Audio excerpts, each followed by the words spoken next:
প্রয়াত বুদ্ধদেব ভট্টাচার্য শেষ আইকনকে হারিয়ে অভিভাবকহীন বামপন্থীরা। সক্রিয় রাজনীতি থেকে অনেকদিন আগেই বিদায় নিয়েছেন বুদ্ধবাবু। শেষবার দলীয় কর্মসূচিতে দেখা গিয়েছিল 2019 সালের ফেব্রুয়ারি মাসে। অসুস্থতা নিয়েই কোনো ক্রমে ব্রিগেড প্যারেড গ্রাউন্ড পর্যন্ত এসেছিলেন।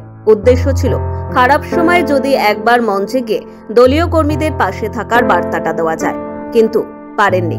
চিকিৎসকদের পরামর্শ মেনে ব্রিগেডের মঞ্চে না উঠেই ফিরতে হয়েছিল বুদ্ধদেব ভট্টাচার্যকে।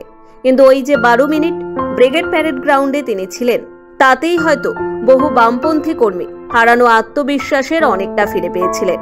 সেভাবে দলের মিটিং মিছিলগুলিতেও যেতে পারতেন না ভগ্ন স্বাস্থ্যের জন্য। এর মধ্যে বাংলা থেকে ধীরে ধীরে জনপ্রিয়তা হারিয়েছে বামেরা। কিন্তু বুদ্ধদেব ভট্টাচার্যের জনপ্রিয়তা কি আদৌ কমেছে? হয়তো না। সেই জন্যই তো এতদিন পরে এসেও প্রাক্তন মুখ্যমন্ত্রীর লেখা বই কলকাতা বইমেলায় বেস্ট সেলার তকমা পায়।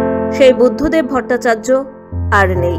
খবর ছড়াতেই বাংলার রাজনীতি সচেতন মানুষের মধ্যে আর্তনাদ শুরু হয়, আর বামপন্থীরা শুরু করেছেন হা হুতাশ, যা প্রত্যাশিত ছিল। শেষ আইকনকে হারিয়ে অভিভাবকহীন বামপন্থীরা। বাংলার প্রাক্তন মুখ্যমন্ত্রী বুদ্ধদেব ভট্টাচার্যর প্রয়াণে শোকের ছায়া গোটা দেশে।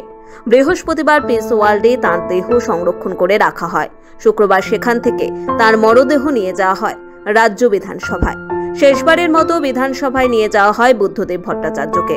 তাকে শেষ শ্রদ্ধা জানাতে হাজির ছিলেন তৃণমূল বিজেপির বিধায়করা, ছিলেন অভিষেক বন্দ্যোপাধ্যায়। প্রাক্তন মুখ্যমন্ত্রীকে শেষ শ্রদ্ধা জানাতে উপস্থিত ছিলেন অভিষেক বন্দ্যোপাধ্যায়।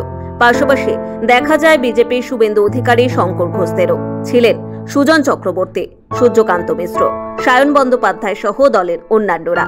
বিধানসভায় কার্যত অভাবনীয় ছবি ধরা পড়ল শুক্রবার। এরপর বেলা 12টায় তার মরদেহ পৌঁছয় আলিমুদ্দিন স্ট্রিটে দলের সদর দফতরে। তার বহু লড়াইয়ের সাক্ষী এই আলিমুদ্দিন স্ট্রিটের সিপিআইএম দফতর, যে পার্টি অফিসে একসময় কার্যত ছিল তার বাড়ি।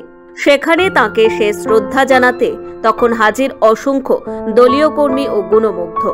রাজ্যে 34 বছরের বামফ্রন্ট সরকারের শেষ সেনাপতি বুদ্ধদেবকে শেষ দেখা দেখতে সিপিএম এর দলীয় দফতরে উপস্থিত হন সিপিএম এর নেতা কর্মী সমর্থকেরা।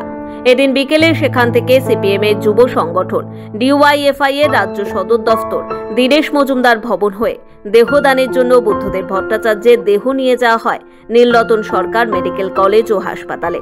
বৃহস্পতিবার প্রয়াত মুখ্যমন্ত্রী বুদ্ধদেব ভট্টাচার্যকে শেষ শ্রদ্ধা জানাতে পাম এভিনিউয়ে পৌঁছন বাংলার বর্তমান মুখ্যমন্ত্রী মমতা বন্দ্যোপাধ্যায়।